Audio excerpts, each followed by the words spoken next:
नमस्कार, स्वागत है आपका अजीत अंजुम जी के प्लेटफॉर्म पर। मैं हूं नीलू व्यास।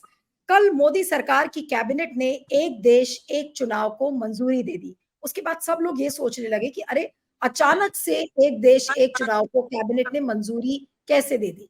लेकिन जब से ये आइडिया फ्लोट हुआ है, तब से ही लोग कुछ लगातार बातें ये कह रहे हैं कि ऐसा लगता है कि मोदी सरकार की ये मंशा है कि इस पूरे पार्लियामेंट्री सिस्टम को खत्म कर दिया जाए।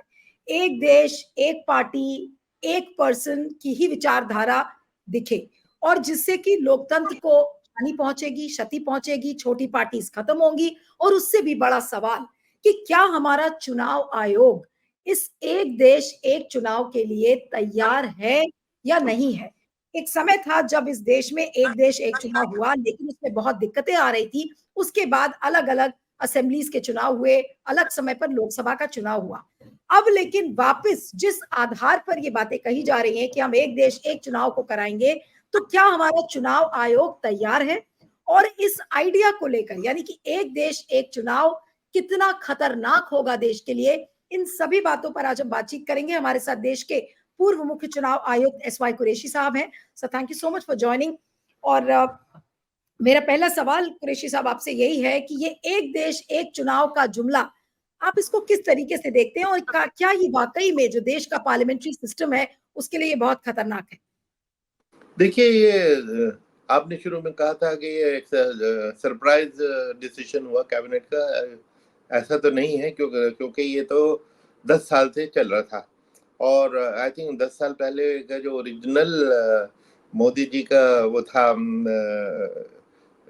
स्टेटमेंट कि हमको साइमल्टेनियस इलेक्शन कराने चाहिए। और रीज़न ये कि खर्चा, स्टैगर्ड इलेक्शन में खर्चा बहुत होता है और पॉलिटिशियन का वक्त बर्बाद होता है। सरकार का काम, लोगों के काम वगैरह मॉडल कोड की वजह से ठप हो जाते हैं। पॉलिसी पैरालिसिस हो जाता है, कोई नई पॉलिसी अनाउंस नहीं हो सकती। ये सब उन्होंने बातें कही थी और इस पे मैंने पिछले 10 साल में कम से कम 20 आर्टिकल तो लिखे होंगे। और मेरी जो लेटेस्ट किताब थी इंडियाज एक्सपेरिमेंट विद डेमोक्रेसी, जो आर्टिकल्स का कलेक्शन ही है, उसमें ये सारे मौजूद हैं। और उसमें मैंने दोनों बातें कही थी कि इसमें कुछ फायदे भी हैं, कुछ नुकसान भी हैं। ऐसा नहीं है कि दुनिया में साइमल्टेनियस इलेक्शन नहीं होते। मैंने पर्सनली केनिया में एक अटेंड किया था, वहां पे 7 इलेक्शन एक साथ हो रहे थे। 60 डब्बे थे, हर एक बैलेट का कलर अलग था। उसके में कलर वलर, ये प्रॉब्लम वो प्रॉब्लम, 50 चीजें अलग अपनी जगह, लेकिन वो हुआ था और ठीक ठाक हुआ था। यूएस इलेक्शन में तो 20-20 30-30 इलेक्शन उसी दिन हो रहे होते हैं। लेकिन चूंकि यूएस प्रेसिडेंशियल इलेक्शन इंपॉर्टेंट होता है, बाकी का किसी को पता ही नहीं लगता। तो ऐसा तो नहीं है कि ये बिल्कुल ही अनहर्ड ऑफ चीज है। लेकिन इंडिया के कॉन्टेक्स्ट में, जो जहाँ पे इतना डाइवर्स कंट्री है, इतना लार्ज कंट्री है, तो वहाँ पे जो फेडरलिज्म वाला इशू है, ये बार बार रेस किया गया है। और मैंने भी रेस किया है। तो अच्छा, इस डिमांड के पीछे जो रीजन दिए गए थे उसको भी मैंने डील किया। अगर आपका मकसद बाकी खर्चा कम करना है, पैसा कम करना है, मैंने एक ऑल्टरनेटिव सजेशन दिया था जो सरकार के हाथ में है और 30 सेकंड का काम है कि पिछले 2019 के इलेक्शन का एस्टिमेट था कि 60,000 करोड़ रुपए खर्च हुए, जिसमें से 4,000 करोड़ तो इलेक्शन मैनेजमेंट पे इलेक्शन कमीशन ने खर्च किए, गवर्नमेंट ने किए, बाकी पॉलिटिकल पार्टीज और कैंडिडेट ने खर्च किए। तो और आपका एस्टिमेट जो अभी फॉर्मल स्टडी तो सीएमएस की नहीं आई है, वरना हर इलेक्शन के बाद वो करते हैं, लेकिन ये जनरल एस्टिमेट होता है कि 1 लाख करोड़।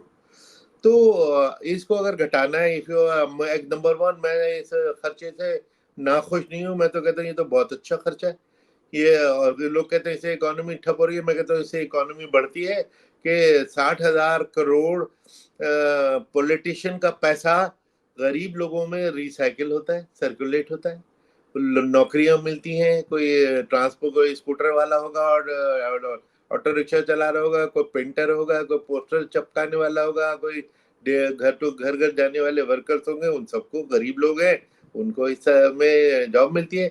तो ये खर्चा तो कोई बुरा इकोनॉमी के लिए तो नहीं, तो बहुत अच्छा है। इकोनॉमी में हर हरकत आती है। तो और दूसरे, अगर वाकई इसको आप खर्च करना चाहते हैं तो इलाज तो आपके हाथ में था, अगर सिंसियर है। इलाज क्या है कि साहब आप देखिए, एक कैंडिडेट के एक्सपेंडिचर पे लिमिट है बाय लॉ, कानूनन लिमिट है कि अब जैसे लोकसभा के लिए शायद 95 करोड़ या 95 लाख रुपए पर कैंडिडेट खर्चा किया जा सकता है। लेकिन पॉलिटिकल पार्टी उसके ऊपर 5 करोड़ और 10 करोड़ खर्च कर देती है। पॉलिटिकल पार्टी के ऊपर भी क्यों न लिमिट लगाया जाए, जैसे कि यूके में है, जहां से हमने पूरा ये सिस्टम बोरो किया। बहुत आसान काम है, कह दो जी कि पॉलिटिकल पार्टीज भी एक कैंडिडेट पे उतना ही खर्च करेगी जितना वो खुद खर्च कर सकता है। बस वो लिमिट लगा दीजिए, इंस्टेड ऑफ 10 गुना 100 गुना खर्च करने के एकदम 60,000 करोड़ से 60 करोड़ 60,000 करोड़ से घट के 6,000 करोड़ पे आ जाएगा। क्यों नहीं करते, क्यों नहीं सोचते? क्योंकि इरादा कुछ और है। ठीक है। आपके अच्छा, हिसाब से मंशा, आपके हिसाब से कुरैशी साहब मंशा क्या है? आपने कहा कि इरादा कुछ और है, तो आपको क्या लगता है कि इनकी मंशा क्या है एक देश एक चुनाव को कराने के पीछे? नहीं, मैं नीलू जी ज्यादा मंशा पे मैं आता हूँ पहले, लेकिन ये जो मैं आपको बता रहा था ना, जो इनकी ओरिजिनल डिमांड थी उसके मैं एनालिसिस कर रहा हूँ कि एक तो था खर्चा बहुत है, तो खर्चा कम करने का तो तरीका ये है, एक तो ये कि खर्चा है तो बहुत अच्छी चीज है, और खर्चा कम करने का ये तरीका है जो इनके हाथ में, क्यों क्यों नहीं कर लेते। दूसरा इसमें ये था कि सारा काम ठप हो जाता है, और जो बिल्कुल बेबुनियाद और झूठी बात है। मैं आपसे रिक्वेस्ट करता हूँ और आपके थ्रू आपके व्यूअर से अपील करता हूँ, बहुत आसान काम है। आप गूगल पे जाके model code of conduct download कर लीजिए, वो बहुत काम आएगा, आप सबके काम आएगा। क्योंकि आप जब इलेक्शन हो रहे थे, रोजाना मॉडल कोड रिलेटेड कोई ना कोई झगड़ा, कोई ना कोई डिबेट शुरू होती है। उसमें आप देखेंगे पूरे उसमें सिर्फ एक चीज है कि आप कोई नई नई पॉलिसी अनाउंस नहीं कर सकते। नई पॉलिसी, पुरानी ऑनगोइंग पे कोई लिमिट नहीं है कि ये सब काम ठप हो जाता है। काम क्यों ठप हो जाता है? सब काम चलना चाहिए।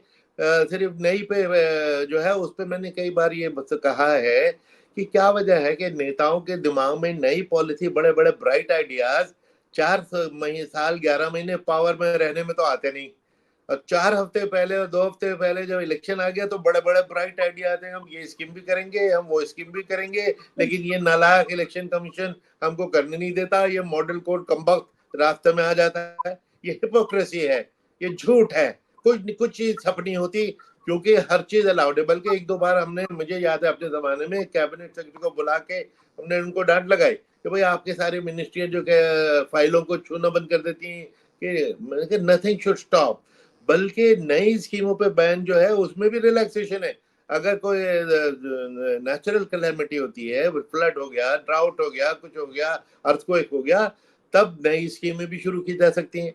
और इन एनी केस किसी भी वक्त भी इलेक्शन कमीशन से पूछ के कभी भी नई स्कीम शुरू की जा सकती है। मिसाल के तौर पे एक दफा हमारे सामने एक केस आया कि ये पेट्रोल की प्राइस 2 रुपए घटानी थी। इलेक्शन चल रहा था, 2 किलो 2 रुपए लीटर अगर प्राइस जो घटाती पार्टी उसको तो फायदा हो जाता, लोग खुश हो जाते। नॉर्मली इलेक्शन टाइम में नहीं कर सकते, लेकिन 2 महीने के लिए ये डिसीजन सस्पेंडेड रह जाता, और इलेक्शन 4-5 स्टेट में हो रहा था, पूरे देश में नहीं हो रहा था। तो ये हमारे पास आए तो हमने अपना कॉमन सेंस यूज करके कि भाई पूरे देश और इतने लोगों के वेलफेयर का सवाल है, 2 महीने तक उनको इसमें नुकसान हम क्यों करें कि सिर्फ क्लैरिकल थिंकिंग की वजह से कि जी ये रूल है, ये रूल है। रूल बनाने वाले भी हमें और दिमाग यूज करने वाले भी हमें, डिसीजन। तो हमने उनको 2 रुपए घटाने की इजाजत दे दी।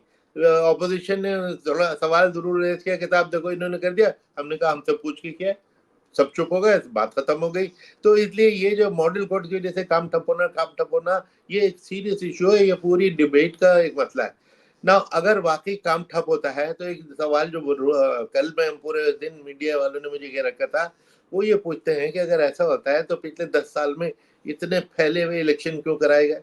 वो तो आपके हाथ में थे कि भाई आप इलेक्शन कमीशन से बातचीत करके कि उनको कंप्रेस कर लेते। और तो और जो साइमल्टेनियस इलेक्शन होते थे, यानी हिमाचल और गुजरात का इलेक्शन पिछले 20-30 साल से हमेशा एक दिन होता था, उसको 25 दिन स्टैगर कर दिया, क्योंकि पॉलिटिकल रिक्वायरमेंट थी जो उसमें मैं नहीं तफसील में जाना चाहता। अगर आपको मॉडल कोड के प्रोलॉन्ग होने से इतनी कष्ट होता है तो आपने ये 25 दिन का सेपरेट करके प्रोलॉन्ग क्यों किया?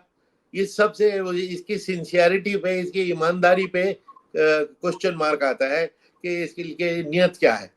तो अगर नीयत ठीक होती तो आप अभी sorry sorry to interrupt you, आपने कहा कि भाई इनकी ईमानदारी और इनके जो रियल इंटेंशंस हैं इस पर शक होता है।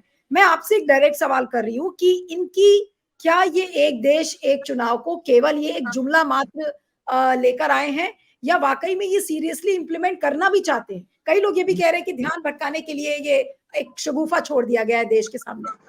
नहीं नहीं नहीं, डेफिनेटली इम्प्लीमेंट करना चाहते हैं, लेकिन इसमें जो है हिस्टोरिकली आप देखें कि 10 साल पहले जो मोदी जी ने इसमें अनाउंसमेंट की थी, ये कहा था कि ये सीरियस मसला है, इसके ऊपर नेशनल डिबेट होनी चाहिए और कंसेंसस होना चाहिए।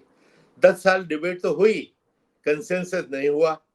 अब जब कंसेंसस नहीं हुआ तो डेस्परेशन में सरकार ने यूनिलेटरल फैसला कर लिया कि कंसेंसस और नो कंसेंसस हम तो इसको करेंगे, और उन्होंने कोविड कमेटी बना दी। और कमेटी का मैंडेट ये नहीं था कि बताओ कि ये करना अच्छी चीज है बुरी चीज है, ये नहीं। उन्होंने कहा साइमल्टेनियस इलेक्शन करना है, बताओ उसके लिए क्या क्या स्टेप रिक्वायर्ड है। तो उनको मैंडेट दे दिया। तो ये जो डिसीजन के ये करना ही है, ये तो कोविन कमेटी की कॉन्स्टिट्यूशन जो साल के शुरू में हुई थी, ये उससे शुरू हो गई। इस वक्त जो लोग कह रहे हैं कि ये सिर्फ जुमला है, वो कह रही ये मैं उससे एग्री नहीं करता, क्योंकि ये तो कंसिस्टेंट इनकी पॉलिसी। और कोविन कमेटी का बनना, उसकी जल्दी जल्दी रिपोर्ट का तैयार होना, और उसके ऊपर फिर ये कैबिनेट का डिसीजन वगैरह होना, ये सब कंसिस्टेंट है। और ये पिछले ऑलमोस्ट 1 साल पहले ये कोविन कमेटी बनी थी, सितंबर अक्टूबर में शायद बनी थी। तो जब से ये सितंबर 2 को बनी थी 2023 के, जब से ये चल रही है, अब सितंबर की आज 18-19 तारीख है जी। तो जुमला नहीं, ये डिजायर है। चाहते हैं, आपने कहा कि ये इंप्लीमेंट करना चाहते हैं। अब 2-3 चीजें हैं जो अब इसको थ्रेडबेर थोड़ा आपसे समझना चाहती हूँ कि अगर ये इंप्लीमेंट करना चाहते हैं तो फिर ये कितना इम्प्लीमेंटेबल है? क्या हमारा चुनाव आयोग तैयार है, और किस तरीके से इम्प्लीमेंटेशन में क्या-क्या बाधाएं आएंगी? देखिए, इसमें के 2 पहलू हैं। एक तो इलेक्शन कमीशन का तैयार होना या ना होना। उसका शॉर्ट जवाब ये है, लॉन्ग जवाब भी मैं दूंगा। शॉर्ट जवाब ये है कि इलेक्शन कमीशन हर सूरत हाल के लिए हमेशा तैयार है। तो उसको कहा जाए कि साइमल्टेनियस करो, वो कर देगा। उस पर मैं भी आता हूँ, तफसील से आता हूँ।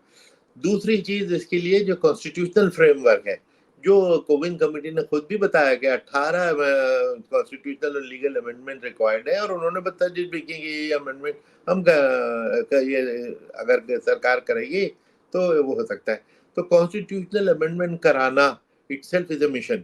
तो जिसमें सवाल उठ रहे हैं कि जब ये इनके पास ज्यादा नंबर थे, ज्यादा एब्सोल्यूट पावर थी उस 10 साल में, तो किया नहीं इन्होंने। अब जब इनके पास नंबर नहीं है, और ये लोकसभा में भी बिल पिट सकता है, राज्यसभा में भी पिट सकता है, तो ऐसी सूरत में ये कैलकुलेशन में लिया गया कि नहीं। पर बहरहाल अभी तो ये पेश होगा हाउस में विंटर सेशन में, जैसा कि सुना है। और उसमें क्या के हशर होता है, क्या कौन सी कमेटी को ये जाता है, क्या नहीं होता। तो ये अगर ये अमेंडमेंट ये सारी करा सकते हैं, कॉन्स्टिट्यूशनल अमेंडमेंट करा सकते हैं, तो बड़ी अच्छी बात है। मेरा इसमें हमेशा से स्टैंड ये रहा कि इसमें प्रपोजल में कुछ खूबियां हैं, कुछ खराबियां। पहले मैं आपको खूबियां गिना देता हूँ। खूबियां ये हैं कि देखिए, वोटर आप और मैं वोटर हैं। तो तीनों, लोकसभा का हो या विधानसभा का या पंचायत का, तीनों में हमने वोट देना है। बजाय 3 बार जाने के हम बूथ में जाएंगे और तीनों मशीनें रखी होंगी, तीनों मशीनों को प्रेस करके हम आ जाएंगे, और 5 साल तक हमारी छुट्टी।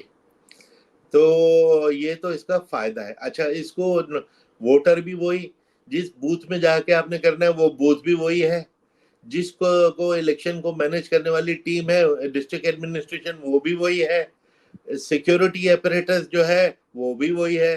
तो ऐसी सूरत में बड़ा लॉजिकल है कि आप एक दफा जाके तीनों मशीनों को दबा के जाइए, बड़ी अच्छी चीज है। इलेक्शन कमीशन के लिए भी बड़ा ये अच्छा अच्छा आइडिया है कि भाई इलेक्शन, हम एक बार इलेक्शन करा के 5 साल के लिए छुट्टी मिल गई, 5 साल तक हम वो गोल्फ खेलेंगे, मौज करेंगे। तो लेकिन इलेक्शन कमीशन का कंफर्ट और कन्वीनियंस तो फैक्टर नहीं हो सकता। अच्छा, तीसरी चीज ये कि आपने वोटर को भी 5 साल की छुट्टी दे दी। तो इस पे मैं आपको बताना चाहूंगा कि एक दफा जो भर्तरी मेहताब, जो बीजेडी के एमपी थे और अब बीजेपी के एमपी हो गए हैं, उनका मैंने एक कॉन्फ्रेंस में इसी सब्जेक्ट पे इंडिया फाउंडेशन में हुई थी, उसमें उन्होंने बड़ी अच्छी बात कही।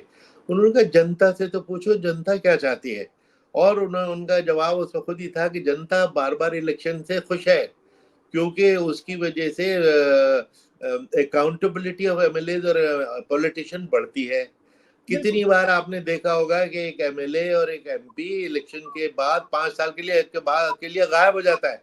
लोग पोस्टर लगाते हैं गुमशुदा की तलाश, तो जगह जगह लगे। तो ऐसी सूरत में कम से कम बार बार इलेक्शन की वजह से वो नेता वोटर के दरवाजे पे आके खटखटाता है और हाथ जोड़ता है। तो वोटर के हमारे मोस्ट वोटर तो इतने गरीब है, उनके पास तो कोई पावर ही नहीं है, एक ही पावर है वोट की। वो आप उनको 5 साल के लिए छीन लेते हैं, तो उसके साथ शायद ये ज्यादती है। और उसके साथ में एक और बात मैंने कई बार कही है, एक दफा मैंने एक यूथ पार्लियामेंट, ये एमआईटी पुणे में होती है, उसमें 5,000 यूथ आते हैं। तो उसमें एक छत्तीसगढ़ की एक लड़की ने एक बड़ा अच्छा स्लोगन कि जब जब चुनाव आता है गरीब के पेट में पुलाव आता है। तो गरीब ना 5 साल बाद आपको खाना मिलेगा अगला, ये तो गरीब को वो नहीं अच्छा लगेगा। गरीब को तो पेट भर भर भरने की जरूरत पड़ेगी। इसलिए रिपीटेड इलेक्शन से कोई प्रॉब्लम नहीं है। तीसरे, रिपीटेड इलेक्शन पे जो ये कहा जाता है कि काम सब ठप हो जाता है, जैसे मैंने कहा कि मॉडल कोर्ट की वजह से तो होता नहीं। दूसरे, कहा कि जी भारत में कहीं ना कहीं इलेक्शन हो रहा होता है। कहीं ना कहीं इलेक्शन का मतलब क्या है? नागालैंड में आज इलेक्शन हो रहा है, या आप दिल्ली में रहती हैं, हरियाणा में इलेक्शन हो रहा है, आपकी सेहत पे कोई फर्क पड़ रहा है? आपके यहाँ कोई रैली निकल रही है? आपका कोई काम, कोई पॉलिसी ठप हो गई, पता भी नहीं लगेगा आपको। आपके पड़ोसी जिले में इलेक्शन हो रहा होगा, हमें नहीं पता लगेगा। तो लेकिन इलेक्शन कमीशन को पता होगा, क्योंकि हिंदुस्तान के किसी भी कोने में इलेक्शन कमीशन ने तो करा नहीं है। और नेताओं को पता होगा, क्योंकि कहीं भी इलेक्शन हो उन्होंने वो इलेक्शन लड़ना और जीतना है। तो इन दो पार्टी के अलावा किसी को कोई शिकायत नहीं होनी चाहिए। मीडिया को भी शिकायत नहीं होनी चाहिए कि ज्यादा इलेक्शन से तो आपकी एक्टिविटी रहती है, आपका तो काम अच्छा बढ़ता है, और जो आप लोग चाहेंगे कि जगह जगह इलेक्शन हो और जगह जगह आप कवरेज करने पहुंचे। तो इसलिए सिवाय पॉलिटिकल पार्टी और इलेक्शन कमीशन के और किसी की सेहत पे असर नहीं पड़ता कि जी बाहर जगह जगह इलेक्शन हो रहा है, हुआ करे। नागालैंड में इलेक्शन हो रहा है तो हरियाणा को क्या पता, पता ही नहीं लगेगा। तो ये सारी चीजें सिर्फ कहने के लिए होती है, इम्पैक्ट के लिए, लेकिन इनका कोई ग्राउंड पे कोई असर नहीं पड़ता। नहीं, लेकिन कुरैशी साहब, अब बहुत सारा लॉजिस्टिक्स भी इन्वॉल्व रहता है चुनाव में। पैरामिलिट्री फोर्सेस का डिप्लॉयमेंट, ईवीएम्स, क्या ये सब एक बड़ा एक प्लानिंग एक्सरसाइज इसको लेकर नहीं चाहिए? और इसको कैसे करेगा चुनाव आयोग? कितना देखिए संभव ये हो? करेक्ट, ये दोनों तीनों बातें हमने अच्छी कही। मैंने ये कहा कि ये तो कुछ चुनाव को छोटा होना, और एक तो मैंने 2-3 महीने पहले एक आर्टिकल लिखा था इंडियन एक्सप्रेस में, अगेन इंडियन एक्सप्रेस में, कि अब वो वक्त आ गया है कि मल्टी फेज इलेक्शन को हम बंद करें, क्योंकि अब ये जिस पर्पज के लिए किया गया था उससे से उल्टा इसका असर पड़ रहा है। अब ये काउंटर प्रोडक्टिव हो रहा है। किस पर्पज? मैंने हमेशा multi phase election, 6 phase 7 phase के जो जिन कुछ स्टेट्स में होते हैं, उनको इसलिए डिफेंड किया था कि इससे ह्यूमन लाइफ को बचाने के लिए। तो वोटरों पे हमला होता था, एक जमाना था कि पोलिंग ईयर में 1,000 मर्डर हो जाते थे, पोलिंग डे पे 100 मर्डर हो जाते थे। तो पैरामिलिट्री फोर्स लगाई जाती थी। उसके बाद से पिछले 20 साल सेशन साहब ने शुरू कराई थी, थोड़ी से वो बढ़ते बढ़ते काफी हो गई।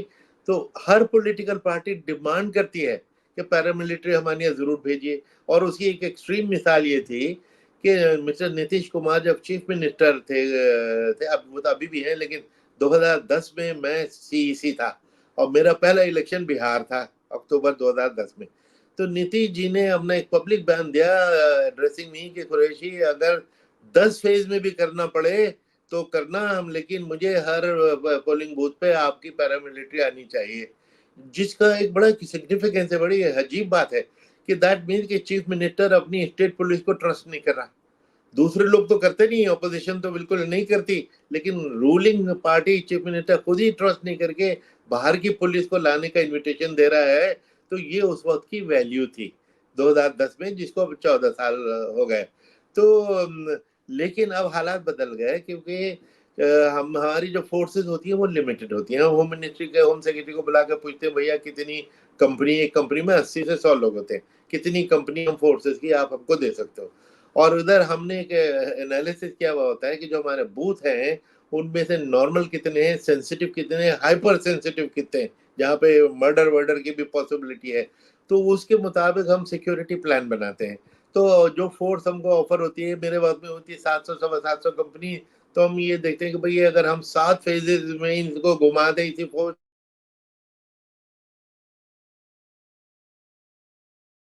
फेजेस इस तरह डिसाइड होते हैं। तो अब वो हमने ये देखा कि वो 7 फेज की वजह से इलेक्शन बड़ा प्रोलॉन्ग हो जाता है, 2-2.5 महीने चलता है। और साइमल्टेनियस इलेक्शन के जो रीजन थे उसमें एक रीजन जो नहीं दिया गया था कि हर इलेक्शन में 3 Cs, corruption, casteism and communalism को बढ़ावा मिलता है। तो 2.5 महीने तक चलेगा तो 2.5 महीने तक जहर लग जाएगा। तो अगर उसको 1 महीने में खत्म करके चल दो तो 1 महीने तो चलो भैया जहर उगल लो, लेकिन बाकी तो देश को निजात दे दो। तो इसलिए शॉर्ट इलेक्शन। तो मैंने उसे आर्टिकल में ये लिखा कि 1 डे इलेक्शन इज पॉसिबल। 32 दिन में इलेक्शन, मुझसे पूछे तो मैं 32 दिन का आपको स्ट्रेटेजी बना के बता दूंगा कि किस तरह 32 दिन में। सिर्फ ये कि हमें जो पैरामिलिट्री फोर्सेज है ऑलरेडी बढ़ गई हैं, उनको कोई 3,500-4,000 कंपनीज हमें एक साथ दे दीजिए। अमित शाह साहब का, होम मिनिस्टर साहब का बयान बार बार आया है, पीएम का आया है कि देश में अमन हो गया है, माओइस्ट एरिया में पीस हो गया है, कश्मीर में पीस हो गया है, नॉर्थ ईस्ट में मणिपुर को छोड़ के पीस हो गया है। अगर पीस हर जगह हो गया तो हमें ये फोर्सेज अवेलेबल हो सकती हैं। और इन्हीं फोर्सेस को अगर जब हम मांगते थे 3 महीने के लिए, तो ऑब्वियसली ये फोर्सेस डिफिकल्ट एरिया से, मार्क्सिस्ट एरिया से, बॉर्डर से लाई जाती थी। थिनिंग ऑफ बॉर्डर, वहां रिस्क पैदा हो जाता था। तो हम कहते हैं 3 महीने के लिए रिस्क न लो, हमको 1 महीने के लिए ज्यादा फोर्सेस दे दो, हम 1 महीने में आपको लौटा देंगे। तो इस पे गौर होना चाहिए। जब ऑल्टरनेटिव सोल्यूशन है पैसा घटाने के, मैंने आपको पहले बता दिए, फोर्सेस दे दीजिए, सिंगल फेज में इलेक्शन हो सकता है, लोग दुखी हो गए। और जो रीजन के लिए लंबे इलेक्शन से सारा काम ठप हो जा सकता है, तो मल्टी फेज इलेक्शन के बारे में सरकार ने आज तक क्यों नहीं बोला कि 7 फेज इलेक्शन ठीक नहीं है, सिंगल फेज में होना चाहिए। बल्कि कुरैशी साहब यही तो आर्गुमेंट आ रहा है ना, जो कुछ स्टेट पॉलिटिकल ऐसी भी है, एक सेकंड भाई, एक सेंटेंस में कंप्लीट कर लो। कुछ स्टेट ऐसी भी हैं कि जहां पे अभी पिछले दिनों जहां एक फेज में इलेक्शन होता था वहां 4-4 फेज में कराया गया। तो ये तो जो क्लेम किया जा रहा है कि ये उसकी वजह से प्रोलॉन्ग हो जाता है मॉडल कोड, ये तो उसके खिलाफ चली गई ना बात। जी यही सवाल मैं आपसे कर रही थी कि जो पॉलिटिकल पार्टीज जो इस समय एलिगेशन लगा रही हैं और कल से जो बयान आ रहे हैं कि भाई ये सरकार एक साथ दिल्ली, महाराष्ट्र, झारखंड और हरियाणा और जेएनके में तो चुनाव करा नहीं पा रही है, ये वन नेशन वन इलेक्शन कैसे करवाएगी, यही पॉलिटिकल आर्गुमेंट ये आ रहा है बार बार। जी जी, बार बार ये आ रहा है और वाकई इसका जवाब आसान नहीं है। हालांकि मैंने कंसिडरिंग के जम्मू एंड कश्मीर को अलग करना को तो डिफेंड ही किया है। सी ने यही कहा था कि भाई जम्मू एंड कश्मीर का तो हम अलग, क्योंकि वहाँ पे फोर्सेस की रिक्वायरमेंट ज़्यादा होती है। तो लेकिन हरियाणा को उसके साथ नॉर्मली क्लब न करते, सिर्फ जेएनके कर लेते, क्योंकि हरियाणा का इलेक्शन बहुत जल्दी ड्यू है, 25 नवंबर तक शायद इनका होना है। तो in the middle of Jammu Kashmir election उन्होंने हरियाणा इलेक्शन अनाउंस करने पड़ते, तो उन्होंने कहा इसलिए बेहतर है हम साथ साथ कर दें। तो लेकिन जनता का ये जवाब कि आफ्टर ऑल जब ऑल इंडिया इलेक्शन होगा साइमल्टेनियस, उसमें कश्मीर तो शामिल है, उसमें नागालैंड, मणिपुर तो सब शामिल हैं, डिफिकल्ट एरिया सब शामिल हैं। तो वो एक दिन में या एक ही साइमल्टेनियस उसमें करने के लिए इतनी फोर्स कहाँ से होगी। तो इसलिए लोगों का ये कहना है कि भाई अगर आप एक साथ करा सकते हैं 3-4 का तो क्यों नहीं कराया। तो पिछले 10 साल में आप देखेंगे स्टागर्ड इलेक्शन हुए। और जो एक मिसाल में देता हूँ, हिमाचल और गुजरात हमेशा 40 साल से एक साथ होते थे इलेक्शन, 40-30 साल से जब से भी। लेकिन पिछले 10 साल में उनको सेपरेट करके 25 दिन दूर कर दिया गया, यानी 25 दिन तक एक्स्ट्रा मॉडल कोड लगा रहेगा, जिसके खिलाफ ये प्रपोजल था साइमल्टेनियस इलेक्शन का। आप ही ने 25 दिन उसको बढ़ा दिया। जिस मॉडल कोड को आप रोज सुबह शाम कोसते हैं, आपने उसको 25 दिन बढ़ा दिया। क्यों बढ़ा दिया भाई, जवाब दीजिए, एक्सप्लेनेशन दीजिए। तो जो पॉलिटिकली सूट करता है वो कर लिया। और जैसे जनता को ये बात समझ में नहीं आएगी, और वाकई जनता को कुछ समझ में नहीं आती, क्योंकि समझाने वाला जो मीडिया है वो खुद समझा बैठा हुआ है। ऋषि साहब, आपने कहा कि जनता को बात समझ में नहीं आती और इनका कोई ना कोई राजनीतिक कारण होता है। अब आपको क्या लगता है, if you read into politics, राजनीति इसमें क्या है और मोदी सरकार को इससे करा के क्या फायदा होगा, सिवाय एक चीज झुंझुना बजाने के कि वो मिडिल क्लास के सेक्शंस को ये कह सकते हैं कि अरे भाई देखिए, हमने इतना इतना बड़ा एक ह्यूमंगस एक्सरसाइज थी, उसको हमने करा दिया। इसके अलावा क्या फायदा आप देखते हैं? क्या वाकई में देश को कोई फायदा होने वाला है एक देश एक चुनाव से?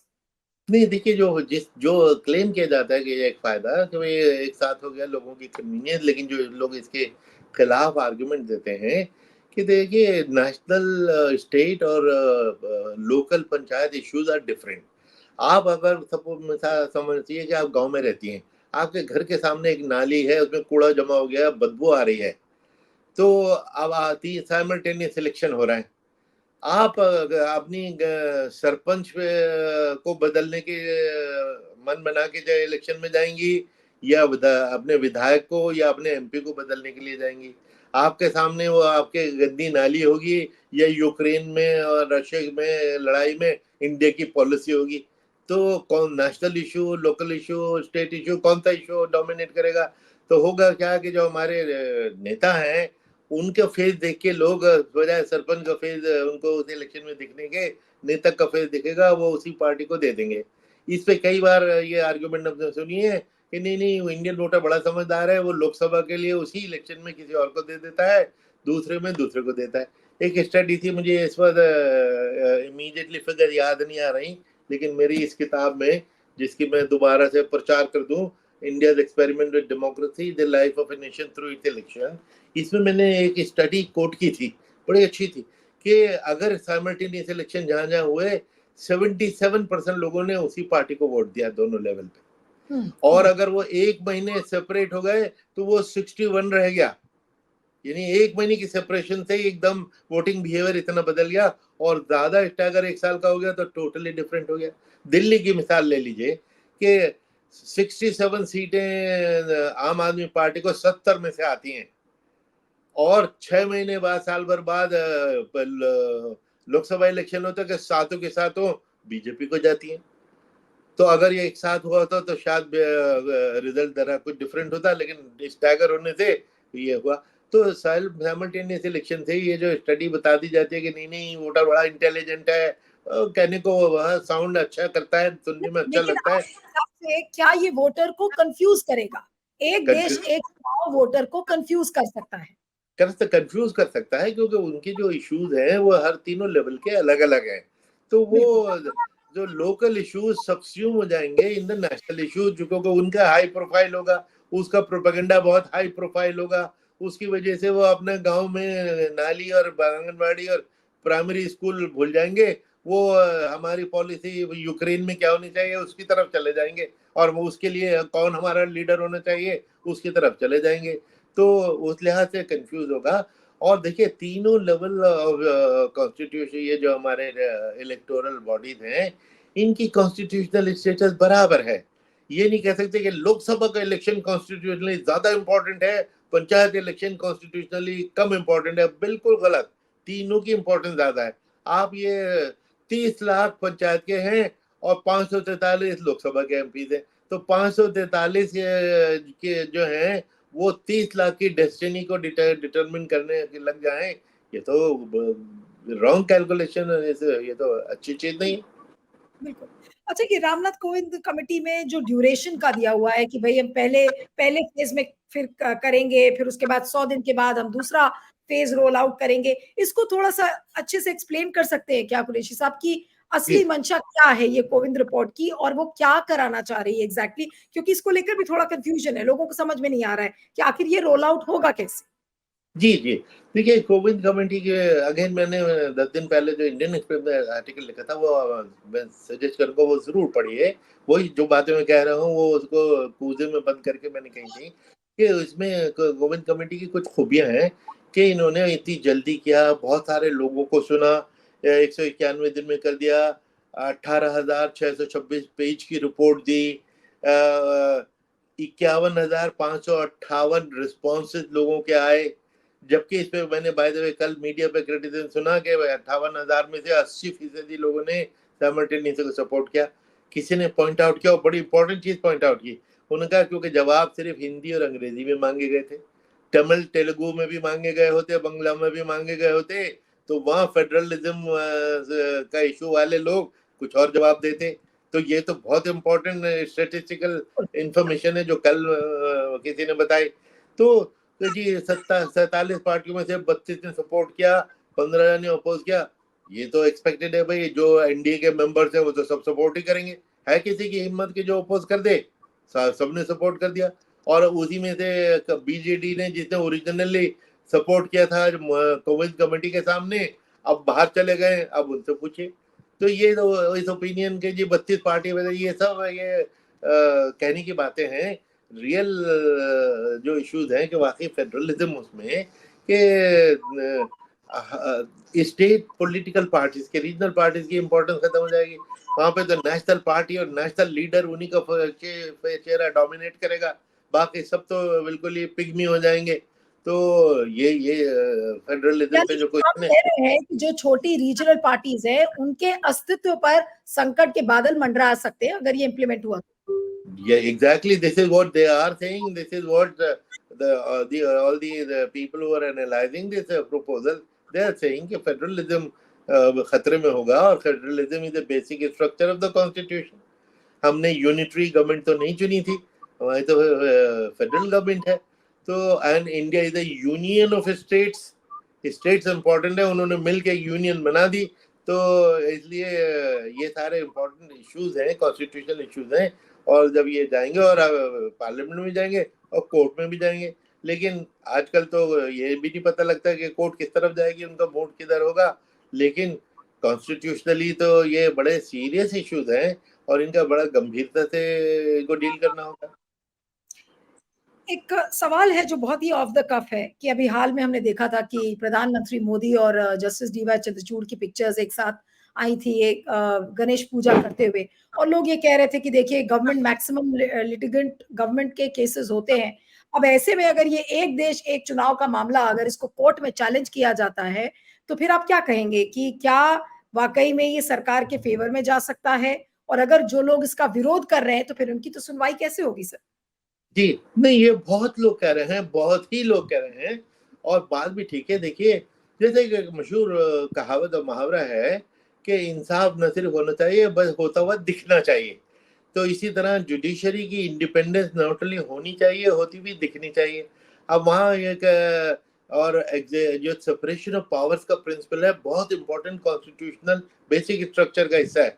तो सेपरेशन ऑफ पावर इसलिए की गई है कि भाई आप अपना अपना काम कीजिए, और उनमें कोजी रिलेशनशिप नहीं होनी चाहिए। कंफर्टेबल रिलेशनशिप जरूर हो, हॉस्टिलिटी ना हो, लेकिन कोजी रिलेशनशिप, दोस्ती हो जाए। एक चीफ जस्टिस ने, रिटायर्ड चीफ जस्टिस ने कहा था कोविड में, हम तीनों ऑर्गन्स ऑफ द गवर्नमेंट को टैंडम में काम करना चाहिए।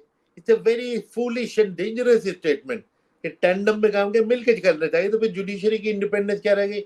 जुडिशरी का रोल है कि अगर इमरजेंसी भी लगी हुई है और उस वक्त भी कोई ह्यूमन राइट्स और सिटीजन राइट अफेक्ट हुए तो उसके ऊपर वो इंसाफ कर सके, आप कंफर्टेबल हो जाएं, उनके साथ बैठ के चाय पिए, कॉफी पिए, और कंफर्टेबल हो। आप किसने किसको बुलाया था पता नहीं, चीफ जस्टिस ने इनको बुलाया था या इन्होंने अपने इनवाइट किया, और उसके बाद उस पर मीडिया भी पहुंच गया, कैमरा भी हो गया, वायरल भी कर दिया गया। इससे क्या मैसेज जाएगा?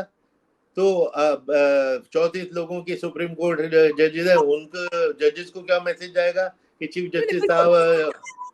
जो ये सवाल था कुरैशी साहब, मैंने इसलिए पूछा कि अब क्या इसको क्या माना जाए? एक देश एक चुनाव आपने कहा कि ये फेडरलिज्म को खत्म करता है, ये जो हमारे छोटे दल हैं उनको खत्म करता है, तो फिर बचा ही क्या है? क्या ये एक एंटी कॉन्स्टिट्यूशनल एक प्रपोजल नहीं है? इसको क्या हम एक एंटी जो बेसिक स्ट्रक्चर है, अगर संविधान के बेसिक स्ट्रक्चर को वायलेट करता हुआ ये एक प्रपोजल है तो फिर ये क्या है?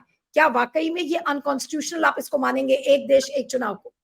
हाँ नहीं, ये कोविड कमेटी ने भी इस इशू को डील करके लेकिन ये कहा कि नहीं नहीं, फेडरलिज्म को कोई खतरा नहीं है, लेकिन उन्होंने कोई कन्विंसिंग आर्गुमेंट देके मुझे तो नहीं लगी, लेकिन ये तो कोर्ट वगैरह में पता लगेगा कि फेडरलिज्म पे इसका क्या इम्पैक्ट है। क्वेश्चन हर तरफ से हुआ है, इसमें 10 साल से हो रहा है, यही वजह है कि कंसेंसस नहीं बिल्ड हो पाया। जब कंसेंसस नहीं हुआ तो लॉजिकल कंक्लूजन था कि पीएम ने कहा था कि मैं चाहता हूँ नेशनल डिबेट हो, कंसेंसस हो जाए, यानी अगर कंसेंसस नहीं होता तो मैं इस प्रपोजल को ड्रॉप करूंगा। तो बजाय ड्रॉप होने के उसको अब ये हो गया कि कंसेंसस नहीं हुआ, अब मैं इसको थोपूंगा, और थोपने की तरफ ये कदम उठा लिया गया। तो ये हाईली क्वेश्चनेबल है, और क्वेश्चन हो रहा है, और आगे पार्लियामेंट में भी क्वेश्चन होगा, जुडिशरी में भी क्वेश्चन होगा। देखिए, जो पॉलिटिकल पार्टीज रेज कर रही हैं बात कि ये लोकतंत्र के लिए बहुत क्षतिग्रस्त है, लोकतंत्र को खत्म करता है, ये बिल्कुल एक तरीके से ऐसा है जैसे कि इमरजेंसी लाने जैसा है। तो ये सब जो चीजें, जो आर्ग्यूमेंट्स है, आपके हिसाब से आप इंडिविजुअली इस चीज को क्या मानते हैं कि क्या नहीं एक देश चुनाव वाकई में लोकतंत्र, संविधान सबको खत्म करता है? नहीं नहीं, मैंने भी यही कहा है कि इसमें जो ये फेडरल इश्यूज और constitutional issues are very very serious. तो इसीलिए तो कॉन्स्टिट्यूशन को अमेंड करना है, और एक नहीं दो नहीं 18 आर्टिकल की बात की गई है कि 18 आर्टिकल अमेंड करने पड़ेंगे। भाई इतना large scale wholesale constitution amendment करने की जरूरत हो। दूसरी तरफ ये है कि अगर कॉन्स्टिट्यूशन अमेंड करने में सरकार कामयाब हो जाती है तो कॉन्स्टिट्यूशनल प्रोसेस है, लीगल प्रोसेस है, कर डालिए भाई। जो कॉन्स्टिट्यूशन तो जो चाहे कर सकता है, और कर सकें तो अच्छी बात है।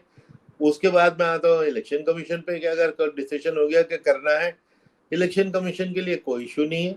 इलेक्शन कमीशन ने बार बार लिख के कहा है कि हम एक इलेक्शन 3 बार कराते हैं, तो एक दिन कराएंगे, हमें कोई प्रॉब्लम नहीं। बल्कि तो जैसा कि मैं कहता हूँ कि इलेक्शन कमीशन के लिए तो काम आसान हो जाएगा, 1 साल इलेक्शन कराएंगे, 5 साल तक मौज करेंगे, है ना। तो इसलिए उनके लिए, लेकिन इलेक्शन कमीशन ने 2 चीजें फ्लैग की थी इसके लिए कि हमको इमीडिएटली 3 गुना मशीनें चाहिए। अभी क्या होता है कि जो ईवीएम है वो रिसाइकल करते हैं हम। पार्लियामेंट के इलेक्शन में हो गई 6 महीने तक हम रखते हैं, 45 दिन तक, तो इसलिए क्योंकि इलेक्शन पिटीशन हो सकता है, लेकिन नॉर्मली हम 6 महीने तक रखते हैं। 6 महीने के बाद वही मशीन स्टेट्स में विधानसभाओं के इलेक्शन करा देती है। इस विधानसभा के बाद वापस लोकसभा की तरफ आए, तो ये रिसाइकिल होते हैं। लेकिन तीनों इलेक्शन एक साथ हो रहे हैं तो हमें 3 गुना मशीनें चाहिए। अब वो 3 गुना मशीनें कहना तो आसान है, अब उसकी कॉस्ट इम्प्लीकेशन देखिए। अभी 20 लाख के करीब हमारे पास ईवीएम है, और 18-19 लाख 20 लाख के करीब वीवीपैट है। 3 गुना का मतलब है 40 लाख ईच हमें और मैन्युफैक्चर करने पड़ेंगे, और ये मैन्युफैक्चरिंग प्रोसेस कम से कम 2 साल 3 साल तो लगेगा। ये ऐसा तो है नहीं कि बटन दबाओ और मशीन में से निकल के आ जाएंगी, इनमें टाइम लगेगा। और हर मशीन की कीमत को 15 से 20 हज़ार होती है ईवीएम की, उतनी ही वीवीपैट की। उसको कैलकुलेट कर दिए, हजारों करोड़ पैसे बचाने के लिए निकले थे, और हजारों करोड़ खर्च करके हम इसको अचीव करेंगे। उसकी इकोनॉमिक्स भी देखनी चाहिए, उसी साथ एक ही लॉजिक में ये भी देखना होगा। तो फिर इलेक्शन कमीशन ने कहा कि हमको मोर मैन पावर भी चाहिए होगी। आखिरी इलेक्शन में जैसे इसी ने जैसे अपनी कॉन्फ्रेंस में कहा था कि 15 मिलियन यानी 1.5 करोड़ लोग government servant, all government servant इसमें रिक्वायर्ड होंगे। कानून में लिखा हुआ है कि election can only be conducted by government servants. एक स्टेज ऐसी आई थी 15-20 साल पहले कि गवर्नमेंट सर्वेंट हमको कम पढ़ने लग गए, तो एक्ट में तब्दीली की गई कि भाई बैंक के एम्प्लॉयज को भी हम गवर्नमेंट सर्वेंट मान लेंगे, यूनिवर्सिटी के एम्प्लॉयज को भी ले लेंगे, ताकि हमारे पास जो कैचमेंट एरिया वो बढ़ जाए। अब अगर 4-5 मिलियन हमको स्टाफ और लेना पड़ा तो वो इतना आसान नहीं होता, क्योंकि अब जब हम टीचर्स को लेते हैं तो लोग कहते हैं कि ये पढ़ाई डिस्टर्ब हो रही है, और टीचर ले लेंगे तो उसमें ये था कि बस सिंगल टीचर स्कूल को छोड़ देंगे, ये कहते हैं वो कहते हैं, तो स्टाफ को मोबिलाइज करना जरूरी होगा, सिक्योरिटी भी और बढ़ानी होगी। तो क्योंकि लोकसभा इलेक्शन मैंने हमेशा कहा कि लोकसभा विधानसभा आसान होते हैं, पंचायत इलेक्शन सबसे ज्यादा डेंजरस होते हैं, सबसे ज्यादा मर्डर उसमें होते हैं, सबसे ज्यादा वायलेंस उसमें होती है, और करप्शन उसमें होती है। एक दफा ये वीरप्पा मोइली कमेटी आई बनी थी, उस वक्त मैं इलेक्शन कमीशन में था, वो हमारे पास आए कि हम ये रिकमेंड करना चाहते हैं कि पंचायत इलेक्शन भी आप लोग कराएं। हमने कहा भैया माफ करो, अगर हम उस गंद में दलदल में फंस गए तो हम जो ये काम अच्छा काम कर रहे हैं ये भी नहीं कर पाएंगे, इसलिए जैसा है चलने दो, उसके लिए स्टेट इलेक्शन कमीशन है वो अपने आप करे। तो इसलिए ये इसको क्लब करना वगैरह इसकी इम्प्लीकेशन। सेकेंडली इसमें जो है कि एक बड़ा अच्छा प्रस्ताव है कि सिंगल इलेक्टोरल रोल होना चाहिए। वो बड़ा लॉजिकल है कि भाई आप ने तीनों जगह वोटर तो नीलू व्यास और एसवाई कुरैशी ही हैं, लेकिन हाँ लोकसभा के इलेक्शन में हमारे नाम मौजूद हैं, विधानसभा में गायब हो गए, या इन दोनों में मौजूद है, पंचायत के इलेक्शन में गायब हो गए, या वहां पे भारत हो गए, ये गलत है। इसलिए सिंगल वोटर रोल बना लेना अच्छी चीज है और वो आसान है। देखिए अगर मैं लोगों विधानसभा के इलेक्शन कर रहा हूँ तो पूरा गांव मेरी एक यूनिट है, लेकिन अगर आप कर रही हैं पंचायत का इलेक्शन तो उसी गांव में 10-15 वार्ड हैं। तो उसका इलाज भी मैंने सजेस्ट किया था कि भाई वार्ड लेवल हम उसमें इंडिकेट कर दें उसी टेबल में, लेकिन जब हम काम कर रहे हैं तो वार्ड को हम मास्क कर दें, उसको छुपा लें। हमें वार्ड में दिलचस्पी नहीं है, आपको वार्ड में दिलचस्पी है, आप उसको अनमास्क कर लीजिए। कंप्यूटर में masking unmasking is a regular affair, बहुत आसान है। लेकिन जो प्रॉब्लम आएगी कि state election commission is an independent constitutional authority, it is not under election commission of India. अब ये दोनों स्टेट इलेक्शन उनका ज्यूरिसडिक्शन है, तो कॉन्स्टिट्यूशनल अमेंडमेंट तो ये भी कहे कि स्टेट इलेक्शन कमीशन को हम अबॉलिश करते हैं, ये कहने को कह सकती है। लेकिन कहना आसान है कि जी ये मिल के काम करेंगे, बहुत आसान है मिल के कार्य करने। अरे वो भी ओपिनियनेटेड होते हैं, हमारे लोग भी ओपिनियनेटेड हो सकते हैं, किसी की छोटे छोटे इश्यूज के लोगों पर ये झगड़े भी शुरू हो जाएंगे। लेकिन शायद ये इतने सीरियस ना हो, लेकिन this is a practical issue which has to be kept in view, because ये आपको कन्फ्रंट करने ही पड़ेंगे सूनर और लेटर। लेकिन आपके हिसाब से क्या ये एक ऐसा आइडिया है जो इम्प्लीमेंटेबल नहीं है और वो देश के हित में भी नहीं है? मैं आपकी बात सुनना चाहती हूँ सर। नहीं देखिए, जैसे मैंने बताया कि इलेक्शन कमीशन के पॉइंट ऑफ व्यू से तो टोटली इम्प्लीमेंटेबल है। आप हमको मशीनें दे दीजिए, खर्चा आप करते हैं, हमारी प्रॉब्लम नहीं, आपका है। 20,000 करोड़ 50,000 करोड़ आप निकालिए, हमको मशीन दे दीजिए, हम कर सकते हैं। तो इलेक्शन कमीशन के लिए तो डूएबल है। दूसरा इशू के वेदर डिजायरेबल है, कॉन्स्टिट्यूशनली डिजायरेबल है, दैट इज द इशू जो हम शुरू से आज तक अभी तक यही तो डिस्कस कर रहे हैं कि ये शायद डिजायरेबल नहीं है, क्योंकि फेडरलिज्म को ये कमजोर करेगा, लोकल पार्टीज और लोकल पॉलिटिक्स को टोटली सब्जुगेट कर देगा, जो डिजायरेबल नहीं है। यानी हमारा कि जो फेडरलिज्म तो बातें हमारी आ स्ट्रेंथ रही है हैं, जी। जो आपने आई थिंक एडिटोरियल में भी अपने एक लिखी थी बात कि one party one nation one man वाला जो सिस्टम है, कि एक ही व्यक्ति हो, एक ही पार्टी हो, एक ही विचारधारा हो, क्या ये उस चीज को और सब्सटैंशिएट करेगा?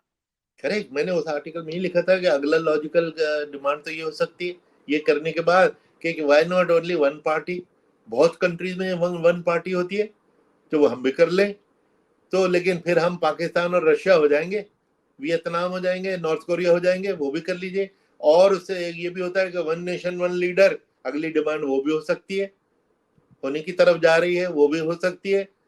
जगह जगह है, कर लीजिए। लेकिन अगर आप उन जैसे बनना चाहते हैं तो कर लीजिए। आपने बहुत अच्छे से एक्सप्लेन किया और अब मेरा आखिरी सवाल है कुरैशी साहब कि कई लोग ये भी कह रहे हैं कि भाई देश की सुरक्षा का क्या होगा? भाई आप एक दिन में आप सारे चुनाव करवा रहे हैं, आपको एक्स्ट्रा फोर्सेस को डिप्लॉय करना पड़ेगा और जैसा आपने कहा कि भाई कई बार होता है कि स्टेट गवर्नमेंट्स अपनी पुलिस पर भरोसा नहीं करती हैं।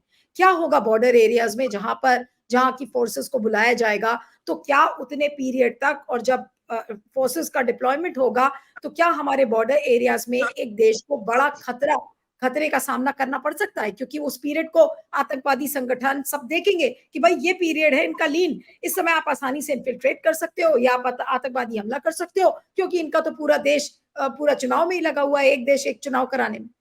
हाँ, नहीं बिल्कुल ये आपने ठीक कहा, लेकिन कंसिडरिंग के गवर्नमेंट ने बार बार कहा है कि पीसफुल कंडीशन हो गई हैं, लेफ्ट विंग एक्सट्रीमिज्म पे बड़ा कंट्रोल हो गया है।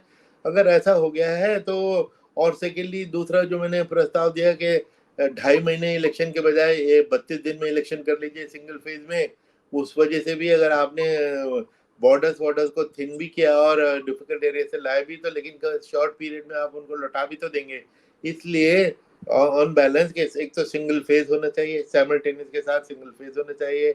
और वो इतना असंभव नहीं है आज के अलावा दूसरी जो एक और चीज जो एक आर्गुमेंट मैंने दी थी सिंगल फेज के लिए कि तो अब लेकिन ये सिंगल देश फेज की सुरक्षा भी हो सकता है, देश की सुरक्षा पर खतरा है या नहीं इससे? वही मैं बता रहा हूँ कि सिंगल फेज के लिए जो मैंने जो आर्गुमेंट दी थी उसमें ये था कि हमने 7 फेज ये 5 फेज इसलिए रखे थे कि उसी सिक्योरिटी फोर्स को हम सर्कुलेट करते थे। लेकिन हमने ये देखा कि सिक्योरिटी फोर्सेस 4 दिन में एक जगह से दूसरी जगह पहुंचती है, या 5 दिन या एक हफ्ते में। जो गुंडे हैं, क्रिमिनल हैं, वो 6 घंटे में अपनी सोफिस्टिकेटेड एसयूवीज में पहुंच जाते हैं। तो इस लिहाज से उनको हम फैसिलिटेट कर रहे हैं कि भैया तुम जाओ खुराफात करो, हमारी फोर्सेस 5 दिन बाद आएंगी, तुम जाके 4-5 दिन में फिजा को खराब करो। तो बिल्कुल, इसलिए भी जरूरी हो जाता है कि शॉर्टन करना बहुत जरूरी है। बिल्कुल। तो सर अब कुल मिलाकर ये मेरा आखिरी बस सबमिशन है आपको कि अब अगर ये एक बेसिक जो स्ट्रक्चर है कॉन्स्टिट्यूशन का उसके खिलाफ है, पॉलिटिकल पार्टी को खत्म करता है, जो हमारी बहुल्यता है उसको खत्म कर रहा है, one party, one man, one विचारधारा अगर उसको लाने की कोशिश कर रहा है, देश के ऊपर सुरक्षा का खतरा भी हो सकता है कि भाई सुरक्षा आपकी खतरे में पड़ जाएगी, तो फिर why bring in an idea like this? क्या हम्म जरूरत है इसको देश में कराने की? आप ना करवाइए। या एक्चुअली एब्सोल्युटली राइट, आप बार बार फ्लैग कर रही हैं देश की सुरक्षा। उस पे मैं कोई आर्टिकल कोई नहीं पढ़ा, कोई कमेंट नहीं पढ़ी।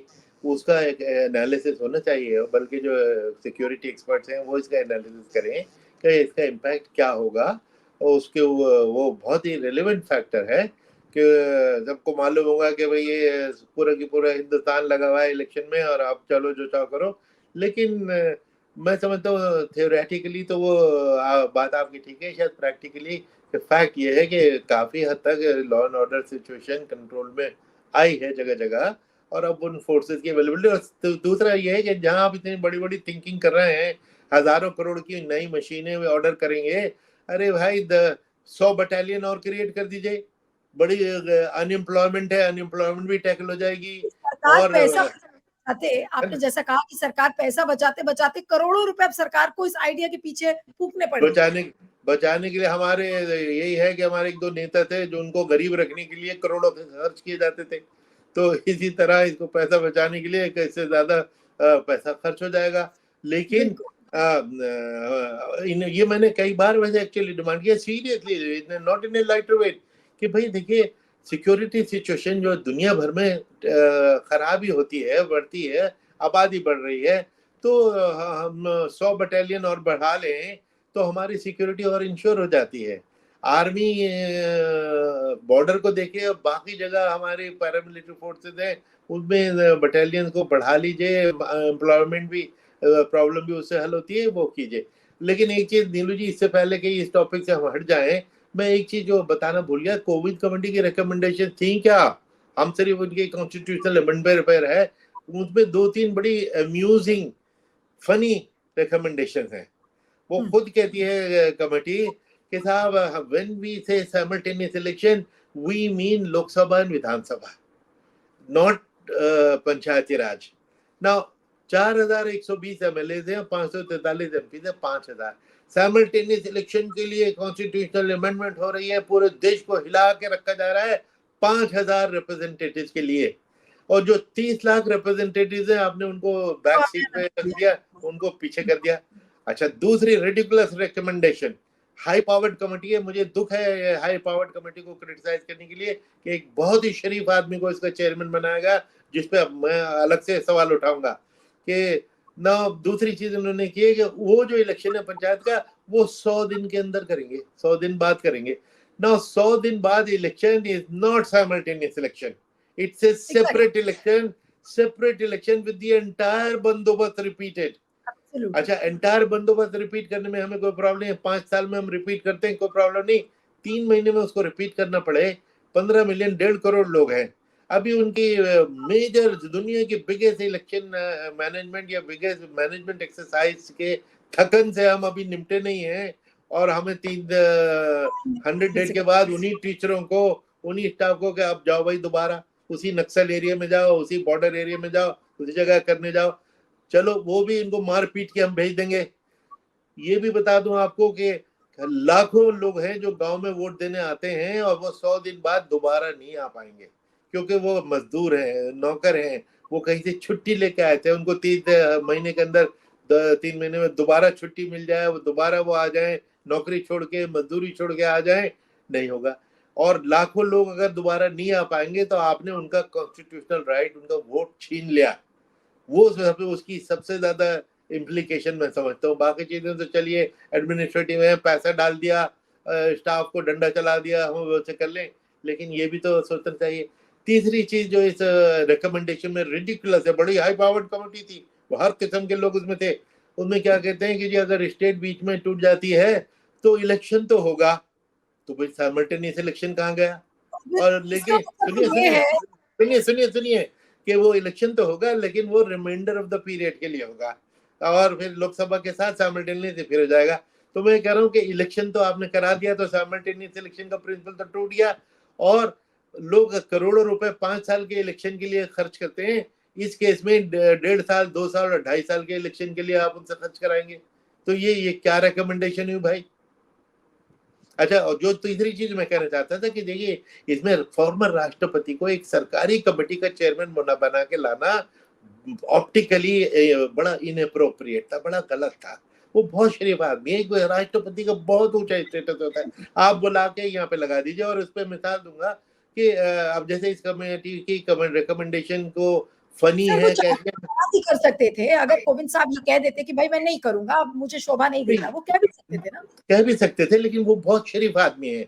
और उसमें जो मैं एक चीज जरूर याद दिलाना चाहूंगा क्योंकि वो लिंक्ड अप है, 20 साल पहले क्रिकेट में वो बेमानी की जो कंट्रोवर्सी हुई थी, तो उस वक्त के चीफ जस्टिस चंद्रचूड़ साहब, हमारे चीफ जस्टिस के फादर रिटायर हुए थे, उनको उस कमेटी का चेयरमैन बना दिया। चीफ जस्टिस अब वो नहीं रहे थे, उन्होंने रिकमेंडेशन दी, इतनी बेकार की रिकमेंडेशन दी, उनको पूरे हिंदुस्तान ने गालियां दी, अब्यूजेस, गालियां दी, क्योंकि अब उनको चीफ जस्टिस वाली प्रोटेक्शन तो हासिल नहीं थी, अब तो वो कॉमन सिटीजन हो चुके थे। यही हशर कोविंद जी का भी किया जा सकता है, लेकिन वो इतने रिस्पेक्टेबल आदमी है कि किसी ने हार्श लैंग्वेज यूज नहीं की, लेकिन उनकी जो रिकमेंडेशन है वो तो आप ही जवाब दीजिए इनका, जो मैंने 2-3 बातें कही हैं कि ये वो नहीं, बहुत साइमल्टेनियस इलेक्शन रिकमेंड किया। बिल्कुल, आपने बहुत अच्छे पॉइंट्स रेज़ किए और इस इंटरव्यू को ज़रूर लोग देखें ये समझने के लिए कि इसमें प्रैक्टिकल, इसमें पॉलिटिकल, इसमें कॉन्स्टिट्यूशनल प्रॉब्लम्स क्या है इस वन नेशन वन इलेक्शन को इम्प्लीमेंट करने के पीछे। तो सभी दर्शकों से मेरी गुज़ारिश है कि इस इंटरव्यू को जो हमने पूर्व चुनाव आयुक्त एसवाई कुरैशी के साथ अजीत अंजुम के प्लेटफॉर्म पर किया है, इसको ज़रूर देखें, इसको वायरल करें ताकि लोगों को इसकी कॉम्प्लेक्सिटी समझ में आए कि ऐसा नहीं है कि ये एक स्लोगन है, एक देश एक चुनाव और इतनी आसानी से मोदी सरकार इसको करा लेगी। तो केवल और केवल अभी ये आइडिया है, लेकिन इस आइडिया को कैसे इंप्लीमेंट किया जाए, इसके पीछे का क्या खतरा है, इस इंटरव्यू को जरूर देखें और सुने। आपका बहुत बहुत शुक्रिया कुरैशी साहब, thank you so much for joining. Thank you.